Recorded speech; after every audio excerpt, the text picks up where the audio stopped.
श्री राम प्रसाद बिस्मिल बड़े होनहार नौजवान थे। नौजवान का मतलब जवानी में थे। कैसे थे? जवानी में।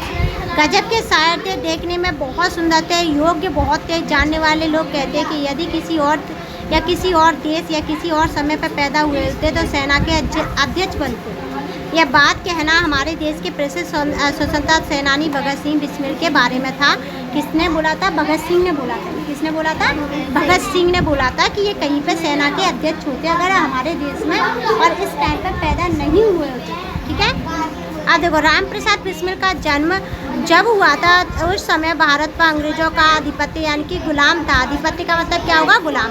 बिस्मिल छोटी सी आयु से ही भारत की स्वतंत्रता के लिए अंग्रेजों से लड़ते रहे। अंग्रेजों ने उन्हें जेल भेज दिया, फांसी की सजा दे दी। जेल में भी उन्होंने अंग्रेजों के अनेक अत्याचार का मतलब क्या होता है? बहुत मारपीट को समझा, मतलब अब देखो, उसके बाद अत्याचार किए। जेल में रहते उन्होंने चोरी छिपे अपनी आत्मकथा लिखी और अंग्रेजों से बचते बचाते जेल से बाहर भेजते रहे। उनके साथियों ने उसे प्रकाशित भी करवा दिया। इनका नाम रखा गया निज जीवन की एक छटा। निज जीवन की एक छटा का मतलब क्या है? मेरे खुद के जीवन की एक छोटी सी छटा। क्या है? छोटी सी छटा। छटा का मतलब एक हिस्सा। इस पुस्तक ने अंग्रेजों के होश उड़ा दिए। लोगों में अंग्रेजों के विरुद्ध क्रोध बढ़ गया। इस तरह इस आत्मकथा के कारण अंग्रेज बिस्मिल को फांसी देने के बाद भी उन्हें हरा न सके। इस आत्मकथा का मतलब क्या होता है? खुद से लिखी हुई कहानी को हम आत्मकथा कहते हैं। के माध्यम से भी बिस्मिल हमारे मस्तिष्क में जीवित है। आज भी ये आत्मकथा लोगों को प्रेरित यानी कि उत्साहित करती है। क्या आप भी उनकी आत्मकथा को पढ़ना चाहते हैं क्या? हाँ, तो प्रस्तुत है उसी आत्मकथा का एक अंश। लखनऊ कांग्रेस में जाने के लिए मेरी बड़ी इच्छा थी। दादी और पिताजी ने विरोध किया यानी कि मना किया, किंतु माताजी ने मुझे खर्चा दे दिया। उसी समय शाहजहाँपुर में सेवा समिति का आरंभ हुआ। मैं बड़े उत्साह के साथ सेवा समिति में सहयोग देता यानी कि काम कराता। पिताजी और दादी जी को मेरे इस प्रकार के कार्य अच्छे न लगते, किंतु माताजी मेरा उत्साह भंग ना होने देती यानी कि ख़त्म नहीं होने देती, जिसके कारण उन्होंने अक्सर पिताजी की डांट फटकार देता, दंड सहना पड़ता। वास्तव में मेरी माता जी देवी थी। मुझसे जो कुछ जीवन तक साहस आया हुआ है, मुझे अपने अंदर जितना भी साहस आया, जितनी भी हिम्मत आई, वो मेरी माँ से आई। वह मेरी माताजी तथा गुरुदेव श्री सोमदेव जी की कृपाओं का ही परिणाम थी। दादी जी और पिताजी मेरे विवाह के लिए बहुत अनुरोध यानी कि रिक्वेस्ट करते थे, किंतु माताजी यही कहती थी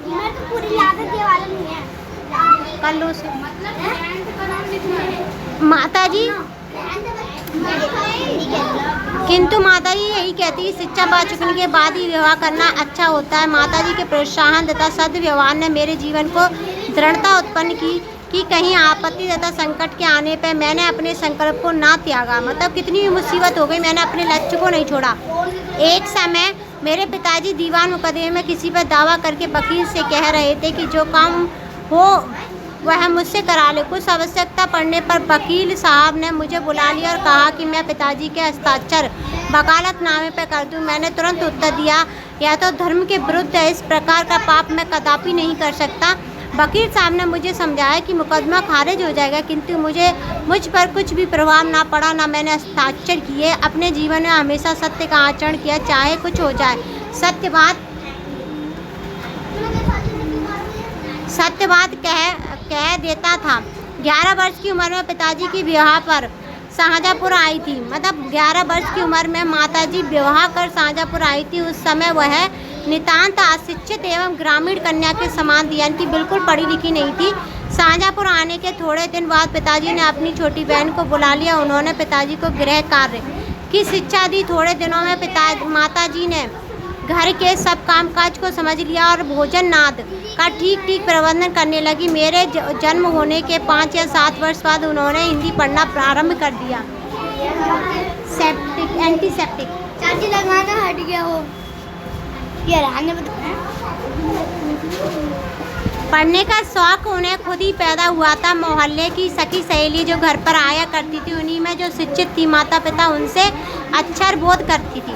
इस प्रकार घर का सब काम कर चुकने के बाद जो कुछ समय मिल जाता उनमें पढ़ना लिखना करती थी। परिश्रम के फल से थोड़े दिनों में ही वह देवनागरी का अध्ययन करना सीख गई। देवनागरी क्या है?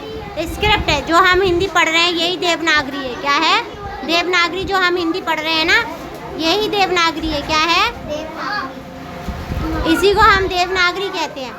पुस्तकों का अध्ययन करने लगी। मेरी बहन को छोटी आयु में माताजी ही शिक्षा दिया करती थी। जब से मैंने आर्य समाज में प्रवेश किया, माताजी से खूब वार्तालाप हुआ। उस समय की अपेक्षा अब उनके विचार में कुछ उदार हो गए। कैसे हो गए? यदि मुझे ऐसी माता न मिलती तो मैं अति साधारण मनुष्य की भांति संसार चक्र में फंसकर जीवन निर्वाह करता। क्या करता? जीवन निर्वाह करने का काम करता। ऐसा हो जाता मैं जैसे दूसरे लोग हैं। जैसे दूसरे लोग हैं। कौन है? दूसरे लोग हैं। कौन है? दूसरे लोग हैं, उनके जैसा मैं हो जाता। सिद्धांत के अतिरिक्त क्रांतिकारी जीवन में भी उन्होंने मेरी वैसी ही सहायता की जैसे मैजनी को उसकी माँ ने की थी। माताजी का सबसे बड़ा आदेश मेरे लिए यही था कि किसी भी प्राण हानि ना हो। किसी की भी प्राण हानि ना हो। उनका कहना था कि अपने शत्रु को भी कभी प्राण दंड न दे। उनके इस आदेश की पूर्ति करने के लिए मुझे मजबूरन 1-2 बार अपनी प्रतिज्ञा भंग करनी पड़ी। जन्मदात्री जननी, इस जीवन में तो तुम्हारे ऋण उतारने का प्रयत्न करने का भी अवसर ना मिला। इस जन्म में तो क्या, मैं अपने अनेक जन्मों में सारे जीवन प्रयत्न करूंगा तो भी तुम्हारा ऋण ना उतार सकूंगा। जिस प्रेम दृढ़ता के साथ तुमने इस तुच्छ जीवन का सुधार किया वो है आवर्णीय है। आवर्णीय का मतलब जिसे सही से डिस्क्राइब नहीं किया जा सकता। मुझे जीवन की घटना का स्मरण यानी कि याद है कि तुमने जिस प्रकार अपनी देव वाणी का उपदेश करके मेरा सुधार किया है। अब देखेंगे उसके बाद, तुम्हारी दया से ही मैंने देश सेवा में संलग्न यानी कि काम करने में स्टार्ट किया। धार्मिक जीवन में भी तुम्हारे ही प्रोत्साहन ने सहायता दी है। जो कुछ शिक्षा में ग्रहण किया उसका श्रेय भी तुम्हें ही को है। जिन मनोहर रूप से तुम्हें मुझसे उपदेश करती हो उसका स्मरण कर तुम्हारी मंगलमयी मूर्ति का ध्यान आता है और मस्तक झुक जाता है यानी कि सिर झुक जाता है मेरा।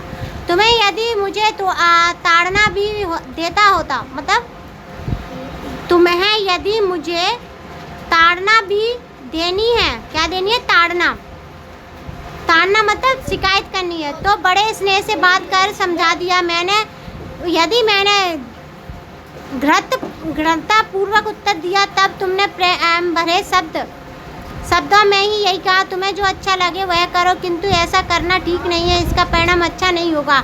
जीवन दात्री, तुमने इस शरीर को जन्म देकर केवल पालन पोषण नहीं किया बल्कि अपना आत्मीय धार्मिक सामाजिक उन्नति में तुम्हें मेरी सदैव सहायता रही। जन्म जन्मांतर परमात्मा ऐसी ही माता दे। महान से महान संकटों में भी तुमने मुझे अधीर नहीं होने दिया। सदैव अपनी प्रेम वाणी को सुनाते हुए मुझे सांत्वना देती रही। तुम्हारी दया की छाँव में मैंने अपने जीवन भर में कोई कष्ट अनुभव नहीं किया। इस संसार में मेरी किसी भी भोग विलास तथा ऐश्वर्य की इच्छा नहीं है। केवल एक इच्छा है, वह है यह कि एक बार श्रद्धा पूर्वक तुम्हारे चरणों की सेवा करके अपने जीवन को सफल बना लेता, किंतु यह इच्छा पूर्ण होती नहीं दिखाई देती और तुम्हें मेरी मृत्यु की दुख भरी खबर सुनाई जाएगी। मुझे विश्वास